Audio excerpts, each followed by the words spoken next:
CMD அளவிலேயே அடுக்குமாடி குடியிருப்பு திட்ட அனுமதி, வெளிப்படையான மற்றும் நேர்மையான நிர்வாகம்.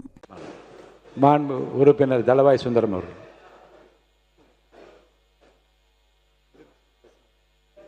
மாண்புமிகு பேரவைத் தலைவர் அவர்களே, முதலாக உங்களுக்கு வணக்கத்தையும் நன்றியும் சொல்ல கடமைப்பட்டுகிறேன். அனைத்து இந்திய அண்ணா திராவிட முன்னேற்ற கழகம் என்ற மாபெரும் இயக்கத்தினுடைய புரட்சித் தலைவரால் வழக்கறிஞராகப்பட்டு மாண்புமிகு அம்மாவால் நாடாளுமன்ற உறுப்பினராகவும் சட்டமன்ற உறுப்பினராகவும் அமைச்சராக பணியாற்றி மாண்புமிகு எங்களுடைய அனைத்து இந்திய அண்ணா திராவிட முன்னேற்ற கழகத்தினுடைய கட்சித் தலைவர் எடப்பாடியாருடைய நல்லாசியுடன் டெல்லி சிறப்பு பிரதிநிதியாகவும் 2 தடவை சட்டமன்ற உறுப்பினராகவும் தேர்ந்தெடுத்த என்னுடைய தொகுதி மக்களுக்கும் என் மனமார்ந்த நன்றியை தெரிவித்து, உங்களுக்கும் நன்றியை தெரிவித்து, மாண்பு முதலமைச்சர் அவர்களுக்கும் என்னுடைய நன்றியை தெரிவித்துக் கொள்ள கடமைப்பட்டுகிறேன். அமைச்சர் பெருமக்களுக்கும் சட்டமன்ற உறுப்பினர் அவர்களுக்கும் மேலும் எதிர்கட்சியில் இருக்கக்கூடிய அத்தனை பேருக்கும் என் மனமார்ந்த நன்றியை தெரிவித்துக் கொள்ள கடமைப்பட்டுகிறேன்.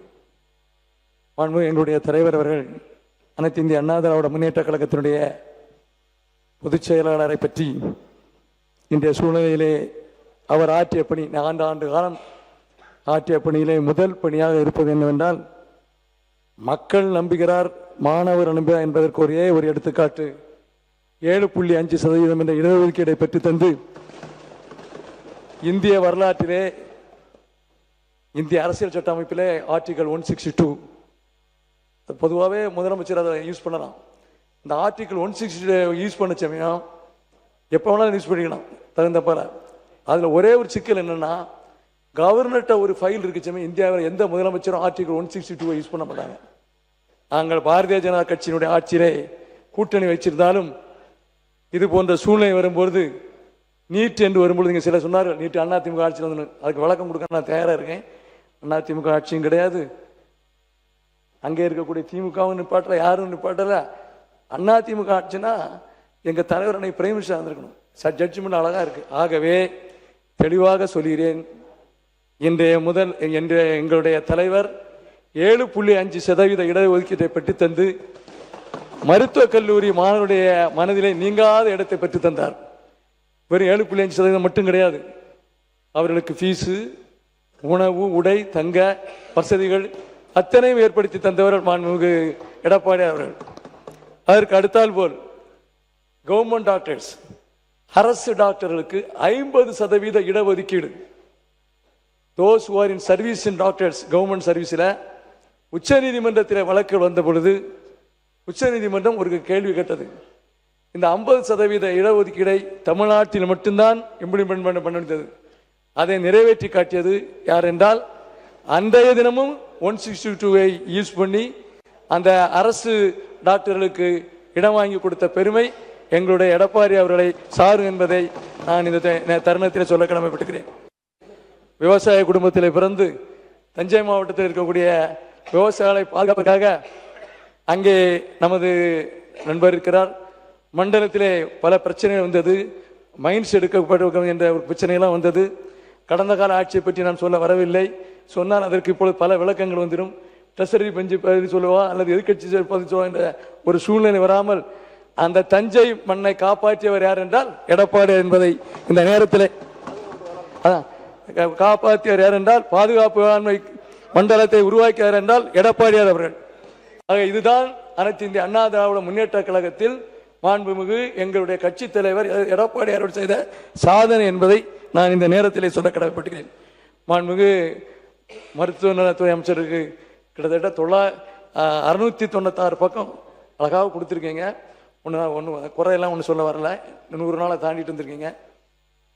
எங்களுடைய மாவட்டத்திலே கிட்டத்தட்ட மருத்துவமனைகள், முக்கியமாக ஆயுர்வேதா மருத்துவமனை, மாண்புமிகு இதய புரட்சி தலைவி அம்மா அவர்களால் கொண்டு வந்தப்பட்ட மருத்துவமனை. அந்த மருத்துவமனை 2006 கொண்டு வந்து அந்த மருத்துவமனையை நடைமுறைக்கு கொண்டு வந்தது கிட்டத்தட்ட 2009 ஆயிற்று. 2009 2014 வரை 50 மாணவர்களை கொண்ட மருத்துவமனையாக இருந்தது. 2014 பிறகு அது 60 மாணவர்களை கொண்ட மருத்துவமனையாக மாற்றி அமைந்திருக்கிறது. எனவே நான் தங்களிடம் வைக்கக்கூடிய கோரிக்கை என்னவென்றால், அங்கே ப்ரொஃபஸர்ஸ், லெக்சரர்ஸ் எல்லாமே ஷார்ட்டேஜாக இருக்கு. ஆகவே தயவு செய்து அதற்கான நீங்கள் நடவடிக்கை எடுக்கும்படி உங்களை தாழ்மையுடன் கேட்டுக்கொள்ள கடமைப்பட்டுகிறேன். அடுத்தால் போர் நர்சஸ். எங்களுடைய ஆட்சி காலத்திலே, குறிப்பாக மாண்புமிகு எடப்பாடி அவர்கள் ஆட்சி காலத்திலே தொகுப்பூதியத்தில் பெற்றப்பட்ட அத்தனை செவிலியர்களும் உடனடியாக அவர்களுக்கு வேலைவாய்ப்பு கொடுக்கப்பட்டது. இப்பொழுது கடந்த ஒரு 10 நாளைக்கு முன்னால் நீங்கள் ஒரு ஜிஓ அரசாணை வெளியிட்டிருக்கிறீர்கள். 204 என்று அரசாணை தெரிகிறது. அந்த ஆணைப்படி மதுரையில் உள்ளவர் திருவள்ளூருக்கு வர வேண்டும். செவிலியர்கள் திருவள்ளூர்கள் சுற்றி சுற்றி நீங்கள் அந்த மெடிக்கல் ரெக்ரூட்மெண்ட் போர்டில் இருக்கக்கூடிய வெயிட்டிங் லிஸ்ட்டில் இருக்கக்கூடியவங்க, தொகுப்பூதியத்தில் இருக்கக்கூடியவங்களை அதையெல்லாம் நீங்கள் நிரப்பாமல் திருப்பியும் பழைய கதையை, ஏற்கனவே பழைய ஆட்சி காலத்தில் நடந்த கதையை திருப்பி கொண்டு வருகிறது என்பதை நான் இந்த நேரத்தில் சொல்ல கடமைப்பட்டுக்கிறேன். ஏனென்றால் பழைய ஆட்சி காலத்தில் இது போன்றுதான் செவிலியரை நிரந்தரமாக்க வேண்டும் என்று கோரிக்கை வைத்தேன். 5 ஆண்டு கால ஆட்சியில் நடைபெறவில்லை. முக்கியமாக கடந்த ஆட்சியிலே ஒரு முக்கிய கோரிக்கை வைத்தார்கள். ஆட்சி பொறுப்பேற்ற உடனே சித்தா மெடிக்கல் காலேஜ் வரும் என்று நீதிநிலை அறிக்கையில் சொன்னார்கள். 2 கோடி ரூபாய் நிதி ஒதுக்கப்பட்டது. அதற்கான சட்டமும் இயற்றப்பட்டது. சட்டம் இயற்றப்பட்ட பொழுதே நான் ஸ்பீக்கரிடம் சொன்னேன். அன்றைய ஸ்பீக்கர் என்ன சொல்லுங்க, நீ நான் சொல்ல குறையா சொல்லியா?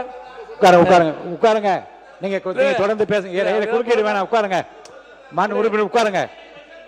பேசுறேன், நான் சொல்லிடுறேன். நான் பதில் சொல்றேன், நீங்க பேசுங்க. சித்தா மருத்துவர் என்று நிதிநிலை அறிக்கையிலே அறிவித்தார்கள். சித்தா என்பது தமிழ்நாட்டினுடைய பாரம்பரிய சித்தா மருத்துவமனை என்று அறிவித்தார்கள்.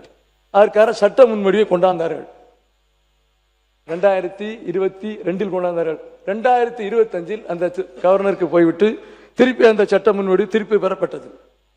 ஏனென்றால் எதை செய்ய வேண்டுமோ அதை செய்யவில்லை. இருந்தாலும் திரும்ப 25 அதே சட்டத்தை திருப்பி கொண்டாந்தார்கள். இன்னமும் அது நிலுவையில் இருக்கிறது. காரணம் என்னென்றால், ஒரு சட்டத்தை ஒரு மாநில அரசு ஏற்றும் பொழுது மத்திய அரசுக்கு எதிராக ஒரு சட்டம் இருந்தால் அங்கே இருப்பது என்றால் இந்தியன் மெடிசன் சிஸ்டம் தான் இருக்கு. இவங்க கொண்டு வந்தது அந்த சித்தா யூனிவர்சிட்டி என்று கொண்டார்கள். ஆகவே அந்த கோப்புகள் அப்படியே நிலுவையில் இருக்கிறது. இது ஆர்டிகல் 254க்கு அப்ளிகபிளா என்று சொல்லிதான் அந்த சட்டத்தை அப்படியே நிலுவையிலே வைத்திருக்கிறார்கள். அந்த கோப்புகள் உங்களை இருக்கிறது. மாண்புமிகு அமைச்சர் அவர்கள் தயவு கூர்ந்து சித்தா மருத்துவக் கல்லூரியை கன்னியாகுமரி மாவட்டத்தில் அமைப்பதற்கு உங்களிடம் ஒரு கோரிக்கை வைத்திருக்கிறேன். இந்த நீட்டை பற்றி பல பேர் பல கருத்துக்களை சொன்னார்கள். ஒரே ஒரு கருத்து என்னென்றால், இந்த நீட்டு 2011 ஒரு நோட்டிஃபிகேஷன் வந்து 2012 ஒரு நோட்டிஃபிகேஷன் வந்து, இந்த 2 நோட்டிஃபிகேஷன் இடையில எல்லாரும் நீதிமன்றத்துக்கு சென்றோம். நீதிமன்றத்தில் 2013 தீர்ப்பு வழங்கப்பட்டது. அதில் 3 ஜட்ஜி தீர்ப்பு கொடுத்தாங்க. 3 ஜட்ஜி இருந்தாங்க. சீஃப் ஜஸ்டிஸ் அல்டமஸ் கபீர் அவர்களும் தத்து அவர்களும் நீட்டு வேண்டாம் என்று கூறினார்கள். ஆனால் அங்கே இருக்கக்கூடிய இன்னொரு ஜட்ஜ் அவர் என்ன கூறினா நீட்டு வர வேண்டும் என்று சொன்னார்கள். இந்த நிலையில் மாண்புமிகு புரட்சித் தலைவி அம்மா அவர்கள் மத்திய அரசிடம், அப்பொழுது யார் ஆண்டால் என்று உங்களுக்கு நன்றாக தெரியும், மத்திய அரசிடம் கடிதம் கொடுத்தார்கள். அமைச்சரிடமே நேரடியாக சென்று கடிதம் கொடுத்தோம். ரிவ்யூ பெட்டிஷன் அப்ளை பண்ணினார்கள். ரிவ்யூ பெட்டிஷன் என்பது என்னவென்றால், ஒரு ஜட்ஜிலிருந்து இன்னொரு ஜட்ஜி சர்க்குலேஷன் போகணும். ஆனால் இங்கே அனில் தேவி என்ற ஒரு ஜட்ஜி இருந்தார். அவள் அல்டமஸ் கபீர் ரிட்டையர்ட் ஆன உடனே அதை கையில் எடுத்து விட்டார். கையில் எடுத்து வைத்து 2011 போடப்பட்ட நோட்டிபிகேஷனுக்கு 2013 தீர்ப்பு அளிக்கப்படுகிறது. தீர்ப்பு எப்படி அளிக்கிறார்கள்? இந்த தீர்ப்பு அடிப்படையிலே அட்டார்னி ஜெனரலை வரவழைத்து நீங்கள் உடனடியாக பிரசிடென்டுடைய அசென்ட் வாங்க வேண்டும், அதுக்கு மேலாக இதை ஆக்டாக கொண்டாட வேண்டும், இதை பார்லிமெண்டில் வைக்க வேண்டும், மீண்டும் உச்ச நீதிமன்றத்துக்கு கொண்டு வர வேண்டும் என்று தான் கூறினார்கள். ஆகவே இதுக்கும் எடப்பாடியாருக்கும் சம்பந்தம் இல்லை. அன்றைய தினம் ஒருத்தர் சொன்னார், அதிமுக ஆட்சியிலே நீட்டு வந்தது என்று சொன்னார்கள். 2011 யார் ஆட்சி இருந்தார் உங்களுக்கு நல்லது தெரியும். மத்தியிலே யார் ஆட்சி இருந்தார்கள்? அந்த நீட்டை தடுக்க முடியவில்லையா? அந்த நோட்டிபிகேஷனை தடுத்தால இந்த பிரச்சனை வராது. இந்த நோட்டிபிகேஷன் இல்ல ட்ரெஸரி பெஞ்சில் மினிஸ்டர் தான் பதில் சொல்லணும். நீங்க ஃபுல்லா பேசுங்க. நீங்க நான் மினிஸ்டர் பேசிட்டு இருக்கேன். உங்களை மட்டும் தான் அனுமதிக்கிறேன், பேசுங்க. இதை பொறுத்தவரையிலே நீட் என்பது 2013 ஜட்ஜ்மெண்ட் எடுத்து படிச்ச ஜட்ஜ்மெண்ட் கிளியரா இருக்கிற எப்ப நோட்டிபிகேஷன் வந்து எதனால் நோட்டிபிகேஷன் வந்து. ஆனால் இன்று நீட்டுக்கு ஆர்ப்பாட்டத்தை சொன்னார்கள். இளம் மாணவர்கள் என்ன சொல்லி விட்டார் தெரியுமா? நீட்டு சம்பந்தமாக டெல்லியிலே குறிப்பாக ஒரு வார்த்தை சொன்னார்கள், எந்த அரசியல் கட்சி வரக்கூடாது, குறிப்பிட்ட இந்த அரசியல் கட்சி உள்ளுக்கு வரக்கூடாது என்று சொல்லிவிட்டார்கள். இதை என்ன கேவலம்? ஆக நீட் என்பது யாரால் கொண்டு வரப்பட்டது? ஏழை மாணவர்கள் வயிற்றில் அடித்தவர் யார்? அவரே சென்னைக்கு வந்து நீட்டினுடைய மக்களை சந்திக்கிறாராம். இது எந்த விதத்தில் நியாயம்? ஆக ஆட்சி மாறலாம், நீங்கள் கொண்டு வந்த சட்டமோ நீங்கள் கொண்டு வந்த நீட்டு நோட்டிபிகேஷன் மாறாது. அமைச்சர் உங்களுக்கு என்ன சொல்லுங்க, சொல்லுங்க, நீங்க சொல்லுங்க. இல்ல அவர் சொல்லட்டும், தெரிஞ்சு சார். அமைச்சர் பேசுங்க, அவர் விளக்கம் கொடுக்கட்டும். மாண்புமிகு பேரவைத் தலைவர் அவர்களே, மாண்புமிகு முன்னாள் அமைச்சர், அவர் வந்து மக்கள் நல்வாழ்வுத்துறை பணியாற்றின அமைச்சர். காங்கிரஸ் கட்சியை பொறுத்தவரையில் எங்களுடைய பாராளுமன்றத்துடைய எதிர்க்கட்சி தலைவர் ராகுல் காந்தி அவர்கள் அது அன்னைக்கு அந்த தேர்தல் அறிக்கை 2014ஆம் ஆண்டு இருக்கட்டும், அந்த தேர்தல் அறிக்கையில் மிக தெளிவாக சொல்லியிருக்கார். நீட் வந்து எந்தெந்த மாநிலங்கள் விரும்புதோ அந்தந்த மாநிலங்கள் தேசிய நுழைவுத் தேர்வை பயன்படுத்தலாம். அதில் வந்து அதனால தான் நாங்கள் திருப்பி சொல்கிறோம். இவங்க சொல்கிறாங்க 2016 நீட் உள்ளால வரல. 2017 யார் ஆட்சியில் இருந்தா? 2017 இருந்த ஆட்சியாளர்கள் தான் நீங்கள் கேட்கணும். அன்னைக்கு தான் நீட் வந்து தமிழ்நாட்டுக்குள்ள நுழைஞ்சு. 2016 கூட வரல. நான் இப்போ சட்டமன்ற உறுப்பினர். அதனால தான் எங்களுடைய தலைவர், பாராளுமன்றத்துடைய எதிர்க்கட்சி தலைவர் தொடர்ந்து வந்து ஒவ்வொரு மாநிலத்தில் என்ன நிலைப்பாடு எடுக்கின்றார்களோ அந்த நிலைப்பாட்டுக்கு நாங்கள் வந்து ஒத்துக்கிட்டோம் தான் எங்கள் தலைவர் சொல்லியிருக்காரு. இப்போ கூட வந்த டைமில் தமிழ்நாட்டில் வந்து நீட்டினால இறந்து போன 4 குடும்பங்களை வந்து பார்த்து நேரடியாக பேசினார். அப்போ அவங்க சொன்ன விஷயம் என்னன்னா, இப்போ நீட்டை வந்து நாங்கள் 12ஆம் வகுப்பு படித்து அந்த 12ஆம் வகுப்பை வச்சு எழுதி அந்த மதிப்பெண் வச்சு நம்ம வந்து மருத்துவ சேர்க்கையில் சேரலான்னு சொல்லியிருக்காங்க. ஆனால் அங்கே வந்தவர்கள், பாதிக்கப்பட்டவர்கள் என்ன சொன்னாங்க? இப்போ நாங்கள் இவ்வளவு படித்து கஷ்டப்பட்டு எக்ஸாம் எழுதுகிறோம், திருப்பி அந்த எக்ஸாம் எழுதுறதுக்கு நீங்கள் பயிற்சி, அதாவது பயிற்சி வகுப்புகள் இன்னைக்கு மாஃபியா மாதிரி வந்து தனியார் பயிற்சி மையங்கள் வந்து செயல்பட்டு அதிகப்படியான பணங்களை அவங்க 1,80,000 ரூபா வரைக்கும் அவங்க வந்து அந்த ஃபீஸ் வாங்குறாங்க. இன்னைக்கு அதாவது ஒரு தடவை எழுதி தோத்த பிறகு திருப்பியும் வந்து என்ன பண்றாங்க, திருப்பி 2வது தேர்வு எழுதுறாங்க. அப்படியும் வெற்றி பெற முடியல. ஆனால் கிராமப்புற மாணவர்கள் அதிகமாக பாதிக்கப்படுறாங்க. ஏன்னா கிராமத்துக்கு நகரத்துக்கு வித்தியாசம் இருக்கு. கிராமப்புறத்தில் இருக்கக்கூடிய மாணவர்கள் ஸ்டேட் போர்டு சிலபஸில் படிப்பாங்க, இன்னும் நகர்ப்புறத்தில் இருக்கக்கூடிய சிபிஎஸ்இ சிலபஸில் படிப்பாங்க. ஆனால் இதுல நிறைய வித்தியாசங்கள் இருக்கு. குளறுபடிகள் இருந்து தொடர்ந்து வந்து நீட் முறை என்பது கசிவு, தொடர்ச்சியா 187 முறை கசிவு ஏற்பட்டிருக்கிறது. அதான் எங்களுடைய தலைவர், பாராளுமன்றத்துடைய எதிர்க்கட்சி தலைவர் அவர்கள் மாணவர்களோடு சேர்ந்து போராடி இன்னைக்கு அதை முற்றிலுமாக தடுக்க வேண்டும், அதில் இருக்கக்கூடிய முறைகளை தடுக்க வேண்டும். 2029 ராகுல் காந்தி பிரதமராக வருவாரு. அப்ப இந்த நீட் இருக்காது என்பதை இந்த நேரத்தில் நான் தெரிவித்துக் கொள்கிறேன். உறுப்பினர், முன்னாள் முதலமைச்சர், மாண்புமிகு பேரவைத் தலைவர்களே, மாண்பு உறுப்பினர் வந்து எம்எல்ஏ இருந்தார். அப்போவே உங்களுக்கு தெரியும் இந்த சட்டமன்றத்தில் விவாதம்லாம் நடந்தது. இப்போ அமைச்சராக இருக்கிறீங்க. 2010 டிசம்பர் 21 தான் நோட்டிஃபிகேஷன் விட்டாங்க. அப்போ யாருடைய ஆட்சி? காங்கிரஸ் ஆட்சி தான் இருந்தது. நீ இதை கொண்டு வரல, இணைந்த பிரச்சனையும் இருந்திருக்காது. இவ்வளோ போராட்டம் பண்ண வேண்டிய அவசியமே இல்லை, இவ்வளோ விவாதம் தேவையே இல்லை. எத்தனை முறை தீர்மானம் நிறைவேற்றிக்கிறோம். அதிமுக தீர்மானம் நிறைவேற்றியது, திமுக நிறைவேற்றியது, இப்பொழுது இந்த அரசு நிறைவேற்றிருக்குது. இப்படி எல்லா அரசுகளும் மாறி மாறி வருகின்ற பொழுது ஒரு தீர்மானத்தை கொண்டாந்து நிறைவேற்ற வேண்டிய நிலை ஏற்படக்கூடிய சூழ்நிலை ஏற்படுத்தியது மத்தியில் இருந்த காங்கிரஸ் ஆட்சி. ஏன்னா அப்பவே இந்த மக்களுடைய பிரச்சனை, மாணவருடைய உணர்வை புரிஞ்சிருக்கணும்ல, மாணவர்கள் கஷ்டப்படுவாங்கன்னு உங்களுக்கு தெரியுமில்ல. கொண்டு வந்த பிறகு ஒவ்வொரு அரசும் போராடி தான் இந்த பிரச்சனை நம்ம உருவாக்கிட்டு இருக்கிறோம். அது மட்டும் இல்லை, உச்ச நீதிமன்றம் அளித்த தீர்ப்பு நம்ம முரணா நடக்க முடியாது. அதிமுக ஆட்சிக்கின்ற உச்ச நீதிமன்ற தீர்ப்பு அளிக்கப்பட்டது. அப்ப யார் இந்த நீட்டுக்கு ஆதரவா வாதாடினார் என்று நாட்டு மக்கள் அனைவருக்கும் தெரியும். அந்த தீர்ப்பு வந்த பிறகு வெளியில வந்து நான் யாருடைய பெயரை சொல்லலைங்க, யாருடைய பெயரை சொல்லல, பேசுறாங்க. உட்காருங்க, அவங்க பேச. உச்ச நீதிமன்றம் தீர்ப்பு வழங்கின பிறகு வெளியில வந்து நீட்டுக்கு முற்றுப்புள்ளி வைக்கப்பட்டது என்று ஒரு வழக்கறிஞர் சொன்னார். அது எந்த கட்சியுடைய மூத்த அமைச்சராக இருந்தார், அவருடைய மனைவி சொன்னாங்க. இப்படி நீட்ல வரலாறு இருக்குது. அதிமுக நீட்டை அறவாக தமிழகத்தில் விலக்களிக்க வேண்டும், நீட்டுக்கு முழு விலக்களிக்க வேண்டும் என்பதுதான் அதிமுக கொள்கை, அதுதான் நிலைப்பாடு. அதற்காக உண்டான முயற்சி நாங்கள் எடுத்தோம். உறுப்பினர் தலவாசன் இங்க தொடர்ந்து பேசலாம். பேசிட்டாங்களே போதும் சார். சபாநாயகர் சார், பேரவைத் தலைவர், ஒரு சின்ன ரிக்வெஸ்ட். ஒரு மெம்பர் பேச, ஒரு நிமிஷம் பேசுறாங்க தலைவரே. தலைவரே ரூல் எடுத்து படிங்க. தலைவரே ரூல் எடுத்து படிக்க சொல்லுங்க. சட்டசபை ரூல் எடுத்து படிக்க சொல்லுங்க. ஒரு மெம்பர் பேசாம ட்ரெஷரி பெஞ்சில இருந்தா பதில் வரணும். ஆளாள எம்சி பேசினாங்கன்னா எங்க அப்பா கூறுக்குள்ள இருந்த மாதிரி இவங்க பேசிட்டு இருக்காங்க. இப்போ நீங்க மாண்பு உறுப்பினர் நான் அவனை ஒண்ணும் சொல்லவே இல்லையா, கட்சியை பத்தியே பேசவே இல்லை. எங்க அப்பா கூறுக்குள்ள இப்ப இவங்களே வெளியே வராங்க. மாண்பு உறுப்பினர் நீங்க தொடர்ந்து பேசலாம் சார். சுப்ரீம் கோர்ட் ரூலிங் கொடுத்திருக்காங்க, சுப்ரீம் கோர்ட் ஜட்ஜ்மெண்ட் இருக்கு. அடுத்து அதேபோல் தமிழக வரலாற்றிலே முதலாக 11 மெடிக்கல் காலேஜை கொண்டு வந்த பெருமை மாண்புமிகு எடப்பாடியார் அவர்களை சாரும். ஒன்றல்ல ரெண்டல்ல 11 மெடிக்கல் காலேஜ். இதற்கு மேல ஒரே வருஷத்துல ஆக நீங்க என்ன நிறைய பேர் சொல்லுவாங்க எடப்பாடியார் கொத்தடிமை, அதிமுக கொத்தடிமை எல்லாம் சொல்லிட்டு போங்க. எது பண்ண நாங்களே சாதிச்சுட்டு போனோம். நாங்க அதான் என்னைக்காக உங்களுக்கு சொல்லிருக்கோமா. ஆக இதே முதலமைச்சர் இருக்கும் பொழுது இத்தனை சாதனை படைத்தவர் தான் எடப்பாடியார் அவர்கள். இந்த சீட்ல 1 2 அல்ல 11 மெடிக்கல் மருத்துவக் கல்லூரியை கொண்டு வந்திருக்கிறோம். நாங்களும் பல இடங்களிலே பேசியிருக்கிறோம், பல இடங்களில் சம்பந்தமாக தொடர்பு கொண்டிருக்கிறோம், நீட்டு சம்பந்தமாக தொடர்பு கொண்டிருக்கிறோம். ஆக நான் மருத்துவத்துறை அமைச்சரிடம் கேட்பதெல்லாம் தயவு கூர்ந்து நீங்கள் இருக்கக்கூடிய மருத்துவக் கல்லூரியில் இருக்கக்கூடிய மருத்துவர்களை நான் வந்து 100 தான் இருக்கு, அவங்கள குறையும் சொல்ல முடியாது. டாக்டர்ஸ் ரெக்ரூட்மெண்ட் பண்ணி உடனடியாக நேர்ப்பதற்கு வழிபாருங்கள். ஸ்டாஃப் நர்ஸு கடைசி 2025 தேர்தலில் பார்த்தீங்கன்னா எல்லா இடத்துலையும் டாக்டர்ஸ் ஸ்டாஃப் நர்ஸ் சைக்கிள்.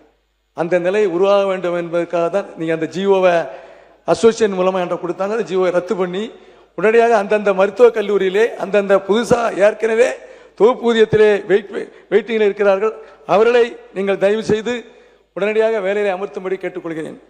வருவாய்த்துறை அமைச்சர் அவர்கள் பேசும் பொழுது வருவாய்த்துறை அமைச்சருக்கு ஒரு இன்ஃபர்மேஷன். எங்களுடைய எடப்பாடியார் அவர்கள் இருக்கும் பொழுது தமிழ்நாட்டிலே வரலாற்றில் இல்லாத அளவிற்கு 6 மாவட்டத்தை பிரித்த பெருமை எடப்பாடியார் அவர்களை உண்டு என்பதை நான் இந்த நேரத்தில் பெருமையாக சொல்ல கடமைப்படுகிறேன். எங்களுடைய ஒரே ஒரு கோரிக்கை, எங்களுடைய மாவட்டத்திலே அது என்னுடைய தொகுதியிலே அகசீஸ்வரம் தாலுக்கு என்று ஒரு தாலுக்கு இருக்கிறது. அங்கே 2 டிஎஸ்பி ஆஃபீஸு, 11 போலீஸ் ஸ்டேஷன், அதற்கு மேலாக 11 டவுன் பஞ்சாயத்து, 23 வில்லேஜ் பஞ்சாயத்து, ஒட்டுமொத்தமாக கணக்கெடுத்தால் பாப்புலேஷன் வந்து கிட்டத்தட்ட 5,30,000 பாப்புலேஷன் இருக்கு. ஆகவே நான் என்னிடம் வைக்கக்கூடிய கோரிக்கை எல்லாம் அந்த அகசீஸ்வரம் தாலுக்கா 2ஆக பிரித்து நார்வலை ஒரு தலைமையிடமாகவும் அகசீஸ்வரத்தை ஒரு தலைமையிடமாக வைக்க வேண்டும் என்று உங்களை நான் கேட்டுக்கொள்கிறேன். அதற்கு மேலாக இங்கே பேசினார்கள் சமூக நலத்திட்டத்திலே நான் கடந்த காலத்திலிருந்து சொல்லி கொண்டு வருகிறேன், பல இடங்களில் பேசியிருக்கிறோம். 33 லட்சம் பேக்லாக் இருக்கு. திண்டிவனத்தில் மட்டும் 1 லட்சம் கொடுத்துருக்காங்க. அது போக 29 லட்சம் பேருக்கு பேக்லாக் பென்ஷன் கொடுக்கலன்னு அது தொடர்ந்து கொண்டே இருக்கிறது. தயவு கூர்ந்து எந்த இடத்துக்கு போனாலும் சரிதான், இது கடந்த காலத்திலே நடந்த விஷயம் இருந்த போதிலும் நீங்கள் அதை நிவர்த்தி செய்ய வேண்டும் என்று உங்களிடம் நான் கேட்டுக்கொள்ள கடமைப்பட்டுகிறேன். அடுத்தபடியாக land ceiling, land reforms act, அதில் லேண்ட் சீலிங் வருது 37B. 37Bல those who are going to start a medical college or medical hospital, there is a permission from the government.